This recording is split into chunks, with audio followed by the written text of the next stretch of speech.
பாருங்கள், எடுத்துக்காட்டு 5.14 பார்க்குறதுக்கு முன்னாடி பாருங்கள், இந்த பரவளையம், படம், முனை, குவியம், இயக்குவரைக்கான சமன்பாடு, செவ்வக நீளம் சமன்பாடு. சரிங்களா? ஃபஸ்ட்டு பாருங்கள், வலப்புறம் திறப்புடையதுக்கான பரவளையத்துக்கு முனை, குவியம், இயக்குவரை சமன்பாடு, செவ்வக நீளம் சமன்பாடு கொடுத்துருக்கேன், படிச்சுக்கோங்க. அதே போல் இடப்புறம் திறப்புடையதுக்கான முனை, குவியம், இயக்குவரைக்கான சமன்பாடு, செவ்வக நீளம் சமன்பாடு கொடுத்துருக்கேன்.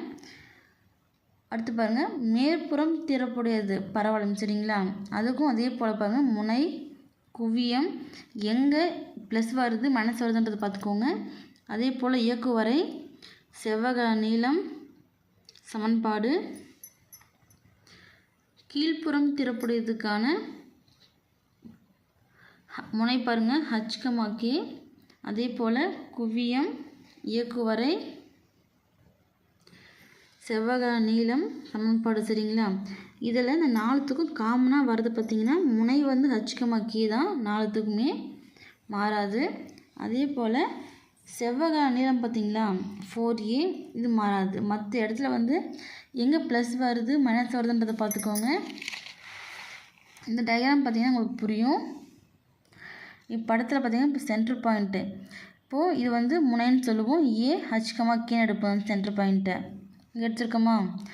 அதே போல் இன்னொரு புள்ளி கொடுப்பாங்க தெரியுங்களா, குவியம் இட்டு, அதாவது எஸ்ன்னு எடுப்போம். H + A, K இங்கே கொடுத்துருக்கோமா.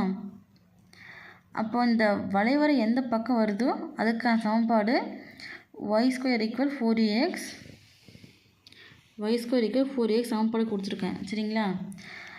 எந்த பக்கம் பரவளையம் வரையறமோ அதுக்கு ஆப்போசிட்டில் இருக்கிறது தான் இயக்குவரைக்கான சமன்பாடு கொடுத்துருக்கேன். அப்போது x = h - a. இதே போலவே ஒரு படத்துக்கும் பாருங்கள். இது ஞாபகம் வச்சுக்கிட்டிங்கன்னா புக்கின் கொஷினாக கொடுத்தாலும் சரி, இல்லை புக் பேக்காக இருந்தாலும் சரி, ஈஸியாக போட்டுக்கலாம். எது வந்தால் எங்கே மாறுது அதை மட்டும் கொஞ்சம் ஞாபகம் வச்சுக்கோங்க.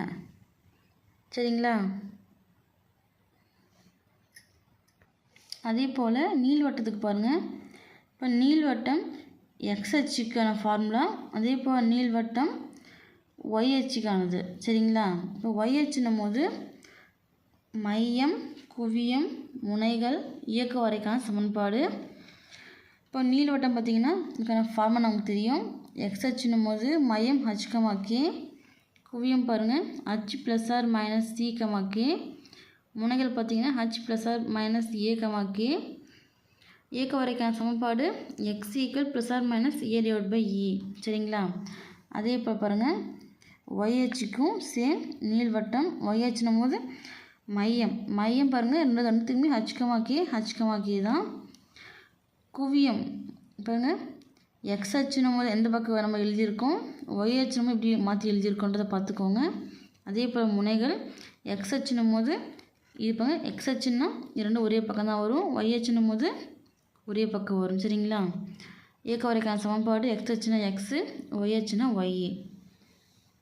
அதே போல் அதிபர வளையத்துக்கு பாருங்கள், குறுக்கச்சு எக்ஸுன்னும் போது முன்னே மேற்க ஃபார்முலா பாருங்கள், ப்ளஸ்ஸு இங்கே மைனஸ்ஸு. எக்ஸ் அச்சுன்னா முன்னாடி ஏ வரும், ஒய் அச்சுன்னா முன்னாடி பி வரும். சரிங்களா? இதை பார்த்துக்கோங்க. இப்போ எக்ஸ் அச்சு, ஒய் அச்சு. சரிங்களா? அப்போது முனை வந்து மையம் பார்த்திங்கன்னா 4த்துக்குமே H, K தான். அதே போல் குவியம் பாருங்கள், இந்த 2த்துக்கும் எப்படி எடுத்து எழுதியிருக்கோம், இந்த 2த்துக்கும் பாருங்கள். அப்போது எக்ஸுன்னும் போது எப்படி, ஒய்னும் போது எப்படி, நீள்வட்டத்துக்கும் பரவளையத்துக்கும் எந்த இடத்துல வித்தியாசம் வருது, ஏன்னா ஒரே மாதிரி வரும்.